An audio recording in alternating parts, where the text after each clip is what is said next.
امن، محبت اور بھائی چارے کا رشتہ بھی قائم کیا۔ ان کے بلند اخلاق، سچائی اور انصاف پسندی نے استھانی ہندو، نائر اور دوسری قوموں کے دلوں کو فتح کر لیا۔ بہت سے لوگ بنا کسی جبر اور دباؤ کے صرف ان کے کردار اور سیرت سے متاثر ہو کر اسلام کے دامن میں داخل ہو گئے۔ ان کی موجودگی نے عرب اور ملوار کے کاروبار کو اور زیادہ مضبوطی بخشی۔ دھیرے دھیرے مسلمان یہاں کے تٹی علاقوں میں ایک اہم اور روشن پہچان بن گئے۔ حالانکہ حضرت ملک بن دینار رحمۃ اللہ تعالیٰ علیہ کا عمل اور ان کی تعمیر کی ہوئی مسجدیں اس بات کی گواہی دیتی ہیں کہ ہندوستان میں اسلام کا پہلا مضبوط قدم تلوار سے نہیں بلکہ امن، کاروبار اور عمدہ اخلاق سے پڑا۔ عرب تاجروں اور شروعاتی داعیوں کے بعد ہندوستان میں اسلام کے پھیلاؤ میں سب سے بڑا کردار اولیاء اکرام اور صوفیہ بزرگوں نے ادا کیا۔ یہ عظیم ہستیاں صرف عبادت اور تعلیم تک محدود نہیں تھیں بلکہ عام لوگوں تک امن، محبت اور برابری کا پیغام پہنچاتی تھیں۔ دوستوں، بھارت کی سرزمین پر صوفی سلسلوں کا اصل ابھار 12ویں سے 14ویں کی صدی کے درمیان نظر آتا ہے۔ سب سے پہلے چشتیہ سلسلے کے، جنہیں حضرت خواجہ معین الدین چشتی اجمیری رحمۃ اللہ تعالیٰ علیہ نے راجستھان سے شروع کیا۔ اس کے بعد دلی کی سرزمین حضرت نظام الدین اولیاء رحمۃ اللہ تعالیٰ علیہ، ان کے شاگرد امیر خسرو رحمۃ اللہ تعالیٰ علیہ کی تعلیمات سے روشن ہوئی، جس نے سماج، کلچر اور ادب پر گہرا اثر ڈالا۔ ان کے ساتھ ہی سہروردیہ، قادریہ، نقشبندیہ سلسلے کے بزرگ بھی الگ الگ علاقوں میں دین کی خدمت میں مشغول رہے۔ صوفیہ کا انداز یہی تھا کہ وہ قدم قدم پر گاؤں گاؤں، شہر شہر جا کر لوگوں سے ملتے، ان کی پریشانیاں سنتے اور مدد کرتے۔ ذات پات، اونچ نیچ اور مذہبی تفریق کو مٹا کر انسانیت کی سب سے خوبصورت مثال قائم کرنا ہی ان کی پہچان بن گئی تھی۔ ان کی خانقاہیں صرف دین کی تعلیم کا مرکز نہیں بلکہ غریبوں کی روٹی کا ذریعہ، بیماروں کا علاج کا سہارا اور مسافروں کے ٹھہرنے کی جگہ بھی تھی۔ یہی وجہ ہے کہ اسلام کا پیغام تلوار سے نہیں بلکہ محبت اور سچائی سے لوگوں کے دلوں میں اترتا گیا اور لوگ اپنے دل کی رضامندی سے اسلام میں داخل ہوتے چلے گئے۔ لیکن دوستوں، اس سفر کی ایک اور اہم کڑی 8ویں صدی کی شروعات سے جڑتی ہے۔ سن 711 عیسوی یعنی 92 ہجری میں عرب اور ہندوستان کی سرحد پر وہ واقعہ پیش آیا جس نے آنے والی کئی صدیوں کا رخ بدل دیا تھا۔ فتح سندھ، جس کی قیادت صرف 17 برس کے نوجوان سپہ سالار حضرت محمد بن قاسم کر رہے تھے، وہ عموی خلافت کے مشہور گورنر حجاج بن یوسف کے رشتہ دار تھے۔ جنگ و سیاست دونوں میں ماہر مانے جاتے تھے۔ اس وقت عرب اور ہندوستان کے درمیان تجارت کا سلسلہ بے حد اہم تھا، لیکن ایک بڑا حادثہ ہوا۔ عرب تاجروں کا ایک جہاز جس میں عورتیں، بچے اور قیمتی تحفے تھے، دبل، آج کا کراچی کے کنارے، لٹ گیا۔ لٹیروں نے عورتوں اور بچوں کو قید کر لیا۔ یہ خبر جب عراق کے گورنر حجاج بن یوسف تک پہنچی تو ان کا دل جوش سے غیرت سے بھر اٹھا۔ وہ بہت طاقتور اور سخت مزاج حاکم تھے اور ولید بن عبد الملک کے سب سے بھروسے مند افسروں میں سے تھے۔ انہوں نے خلیفہ سے اجازت لے کر اپنے ہی رشتہ دار نوجوان سپہ سالار حضرت محمد بن قاسم کو اس مہم پر روانہ کیا۔ محمد بن قاسم اس وقت صرف 17 سال کے نوجوان تھے، لیکن ان کی بہادری، عقل مندی اور عدل و انصاف کی مثال سب کو معلوم تھی۔ عرب کے مشہور قبیلے سے تعلق رکھتے تھے اور چھوٹی عمر سے ہی جنگ کا تجربہ اور انصاف کی پہچان بن چکے تھے۔ وہ ایک بڑی فوج لے کر مکران کے راستے دبل پہنچے۔ وہاں ان کی جنگ سندھ کے بادشاہ راجہ داہر سے ہوئی۔ جنگ بےحد سخت اور پرشور تھی، لیکن آخرکار مسلمانوں کو فتح نصیب ہوئی اور راجہ داہر ہلاک ہوئے۔ فتح کے بعد محمد بن قاسم نے صاف حکم دیا کہ عام لوگوں کو کوئی نقصان نہ پہنچے۔ جو لوگ امن چاہتے ہیں ان کے ساتھ صلح کی جائے۔ دبل میں انہوں نے پہلی مسجد کی نیب رکھوائی جو ہندوستان میں اسلام کی پہلی روشن نشانی بنی۔ اس کے بعد انہوں نے نیرون، صاحبان، امان آباد اور آخر میں الور یعنی سندھ کی راجدھانی تک فتح حاصل کی۔ بہت سے شہر بنا جنگ کے صرف صلح کے ذریعے مسلم حکومت میں شامل ہو گئے۔ جہاں جنگ ہوئی وہاں بھی انہوں نے مندروں اور استھانی روایتوں کو برقرار رکھا۔ غیر مسلموں کو اپنی مذہب پر رہنے کی پوری آزادی دی گئی، بس جزیہ ادا کرنا ہوتا تھا جو شریعت کا حصہ تھا۔ محمد بن قاسم نے نہ صرف جنگ جیتی بلکہ ایسا حکومتی نظام قائم کیا جس سے مسلمان اور غیر مسلمان دونوں امن، انصاف اور برابری سے رہ سکیں۔ ان کے عمدہ اخلاق، رحمت اور انصاف نے لوگوں کا دل جیت لیے۔ دھیرے دھیرے سندھ اور ہندوستان کی سرزمین پر اسلام کا پیغام روشن ہوتا گیا اور پھیلتا چلا گیا۔ سندھ کی فتح 711 عیسوی کو ہندوستان میں اسلامی حکومت کی پہلی اور پکی بنیاد مانا جاتا ہے۔ اس کے بعد کئی سو سال تک سندھی حکومت یہاں قائم رہی، لیکن 11ویں اور 12ویں صدی میں حالات بدل گئے۔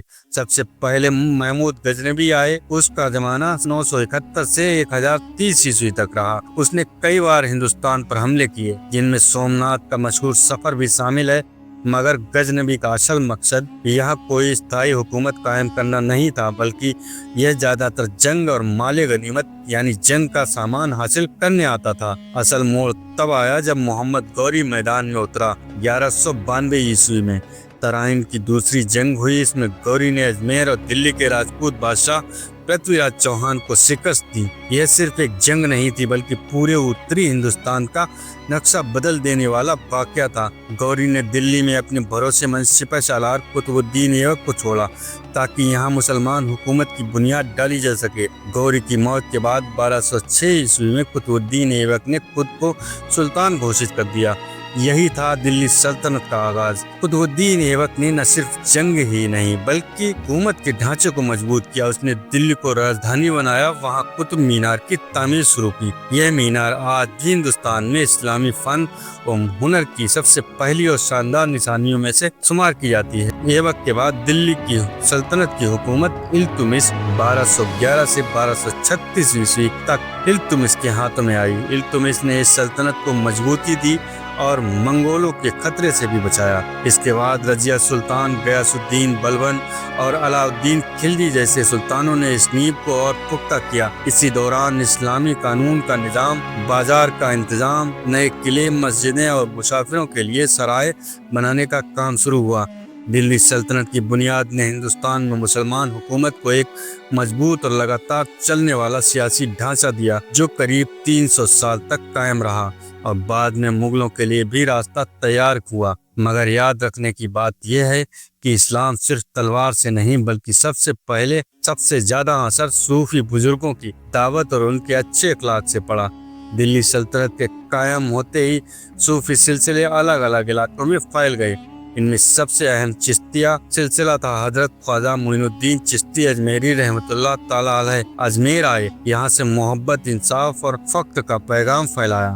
ان کے بعد ان کے مرید بابا فرید الدین گنج شکر رحمۃ اللہ تعالیٰ علیہ جو پاک پٹن سے تعلق رکھتے تھے، پھر حضرت نظام الدین اولیاء رحمۃ اللہ تعالیٰ علیہ دلی آئے۔ یہ اولیاء اکرام امیر غریب ہندو مسلمان سب کو برابری سے دیکھتے تھے، سب کے ساتھ بیٹھتے۔ ان کے خانقاہیں صرف عبادت کی جگہ نہیں رہ گئیں بلکہ وہاں مسافروں کے کھانے پینے، رہنے اور سیکھنے کا بھی انتظام ہوتا تھا۔ ان کی وجہ سے ایسا ماحول بنا جس سے لوگ مسلمانوں کی سادگی، انصاف اور بلند اخلاق کو قریب سے دیکھ سکے، اور بہت سے لوگ اپنے دل کی رضامندی سے اسلام سے متاثر ہو کر مسلمان بنے۔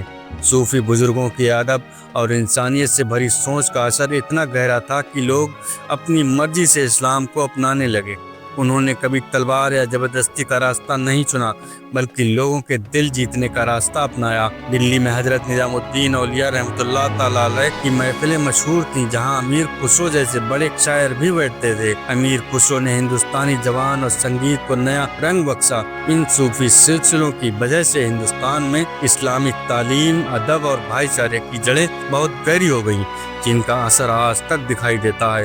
16ویں صدی تک دلی سلطنت کمزور ہو چکی تھی۔ لودھی خاندان کی حکومت بکھر رہی تھی اور افغان سردار آپس میں لڑ رہے تھے۔ ایسے حالات میں ظہیر الدین محمد بابر آیا۔ بابر نسل سے تیمور اور چنگیز خان دونوں کا وارث تھا۔ اس نے پہلے سمرقند اور فرغانہ کی حکومت کھو دی، لیکن پھر اس کی نظر ہندوستان پر آئی۔ 23 سال تک وہ پنجاب اور سرحدی ہند کی طرف چھوٹے چھوٹے حملے کرتا رہا، لیکن اصلی فیصلہ 1526 عیسوی میں ہوا، جب پانی پت کے میدان میں بابر اور دلی کے سلطان ابراہیم لودھی آمنے سامنے ہوئے۔ بابر نے توپ خانے اور تلگانہ یعنی دشمن کو چاروں طرف سے گھیرنے کی چال کا استعمال کیا اور لودھی کی بڑی فوج کو شکست دی۔ یہی تھی پہلی جنگ پانی پت، جس نے دلی کی تقدیر کو بدل ڈالا اور مغل سلطنت کی بنیاد رکھی۔ اس کے بعد بابر کو افغان سرداروں اور میواڑ کے مشہور سلطان راڑا سنگا سے بھی جنگ لڑنی پڑی۔ سن 1527 عیسوی میں خانوا کی جنگ میں بابر نے راڑا سنگا کو شکست دی۔ پھر 1529 عیسوی میں گاگرا کی جنگ میں بنگال اور بہار کے افغانوں کو مات۔ بابر کا وقت بہت لمبا نہیں چلا، صرف 4 سال، 1526 سے 1530 تک، مگر ان 4 سالوں میں ہی اس نے ہندوستان میں ایک نئی اور مضبوط حکومت کی بنیاد رکھ دی تھی۔ بابر صرف ایک فوجی سردار ہی نہیں بلکہ اللہ کا شکر گزار بندہ، اچھا شاعر، باغبان اور اپنی زندگی کے تجربے لکھنے والا بھی تھا۔ اس نے اپنی ڈائری تذکرہ بابری یعنی بابر نامہ میں اللہ کی نعمتوں، اپنی جیت ہار اور روزمرہ کے حالات درج کیے۔ یہ کتاب آج بھی اس زمانے کو سمجھنے کا سب سے اہم ذریعہ ہے۔ سن 1530 عیسوی میں بابر کا انتقال ہو گیا۔ پہلے اسے آگرہ میں دفن کیا گیا، لیکن بعد میں اس کی وصیت کے مطابق اسے کابل لے جا کر باغ بابر میں دفن کیا گیا، وہ باغ جسے اس نے اپنے ہاتھوں سے سجایا تھا۔ بابر نے نہ صرف تخت اور علاقے فتح کیے بلکہ ایک ایسا سلسلہ شروع کیا جس نے اگلے 300 سال تک ہندوستان کی سب سے مضبوط سلطنت مغلیہ سلطنت کی نیب ڈالی۔ مغل دور صرف جنگ و فتح کا نام نہیں بلکہ تہذیب، علم، ادب اور فن و ہنر کا بھی سنہرا دور ثابت ہوا۔ بابر کے بعد اس کا بیٹا ہمایوں، پھر اکبر، جہانگیر، شاہجہاں اور اورنگزیب عالمگیر رحمۃ اللہ تعالیٰ علیہ نے اس سلطنت کو اور مضبوطی بخشی اور اسلام کا پرچم بلند کیا۔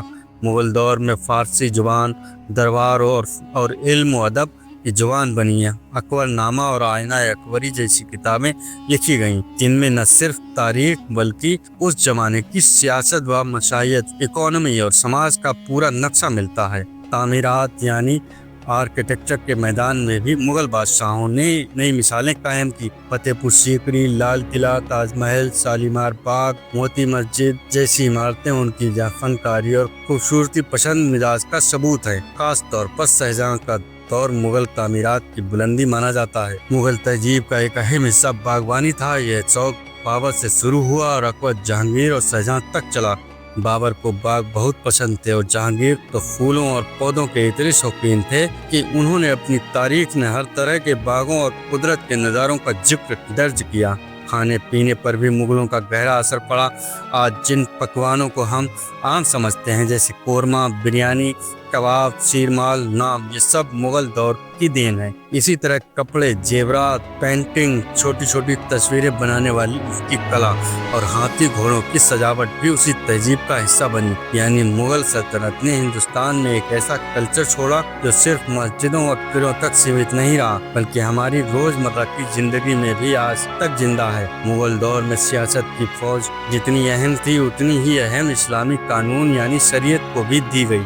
بادشاہوں نے شریعت کے نفاذ کی پوری کوشش کی۔ خاص طور پر اورنگزیب عالمگیر رحمۃ اللہ تعالیٰ علیہ کے زمانے میں شریعت کا نفاذ اپنے چرم پر پہنچا۔ انہوں نے بڑے علماء اور مفتی بلا کر ایک بہت بڑی فقہی کتاب تیار کروائی جس میں کاروبار، نکاح، طلاق، وراثت، جنگ و امن، عدالت کا نظام اور غیر مسلمانوں کے حقوق تک شامل تھے۔ یہ کتاب حنفی فقہ کے اصولوں پر مبنی تھی اور آج بھی علماء اس کا حوالہ دیتے ہیں۔ یعنی مغل سلطنت صرف طاقت یا کلچر کی نشانی نہیں بلکہ اس نے اسلامی قانون، عدل، انصاف اور سماجی اصولوں کو بھی مضبوطی سے ہندوستان کی سرزمین پر نافذ کیا۔ مسلمانوں کے ہندوستان میں قدم رکھنے سے لے کر مغل سلطنت کے پتن تک تقریباً 1000 سال کا سفر اس ملک کی تہذیب، سیاست اور سماج پر گہرا اثر چھوڑ گیا۔ سب سے پہلے انصاف اور انذاروں کا نظام مغلوں اور ان سے پہلے کی سلطنتوں نے عدالت اور فوج کا ایک مکمل ڈھانچہ قائم کیا۔ قاضیوں، صوبے داروں اور امراؤں کا ایک سلسلہ بنا جس نے حکومت کو ہر کونے تک پہنچایا۔ مغل سلطنت نے عدالتوں اور قاضیوں کے لیے قرآن، حدیث، صحابہ کا عمل اور علماء کے فیصلے سب سے اہم ذریعہ رہے۔ اسلامی قانون صرف مسلمانوں پر ہی نہیں بلکہ غیر مسلمانوں پر بھی لاگو ہوتا تھا۔ انہیں ذمہ کہا جاتا تھا۔ انہیں اپنے مذہب پر چلنے کی پوری آزادی تھی۔ ان کے مندروں اور گرجا گھروں کی حفاظت بھی کی جاتی تھی۔ ان کے ساتھ انصاف کیا جاتا تھا۔ سماج میں شریعت کے اصول بھی اپنائے جاتے تھے جیسے بڑوں کی عزت کرنا، غریبوں اور یتیموں کی مدد کرنا اور بازار میں صحیح تول معاف کرنا۔ یعنی شریعت صرف عدالتوں میں نہیں بلکہ پوری زندگی میں نافذ تھی۔ زبان اور ادب کی بات کریں تو مغل سلطنت کے دور میں فارسی زبان دفتروں اور ادب کی زبان بنی۔ اسی سے اردو کا جنم ہوا جو آج پاکستانی کلچر کی سب سے بڑی پہچان۔ امیر خسرو سے لے کر میر اور غالب تک کا ادبی سفر دراصل مسلمان حکمرانوں کے دور کی ہی دین ہے۔ تعمیر اور باغبانی کی مثالیں آج بھی پوری دنیا میں مشہور ہیں۔ تاج محل، لال قلعہ، فتح پور سیکری اور لاہور کا شاہی قلعہ یہ صرف عمارتیں نہیں بلکہ ایک سوچ، ایک نفاست اور انجینئرنگ کے کمال کی مثال ہیں۔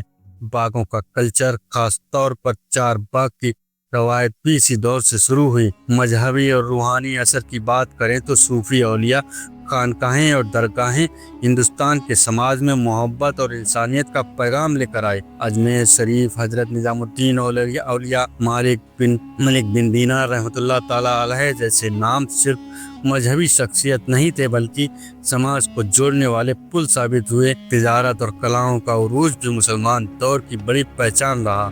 اس وقت ہندوستان کا کپڑا، عطر اور ہست شلپ پوری دنیا میں مشہور تھا۔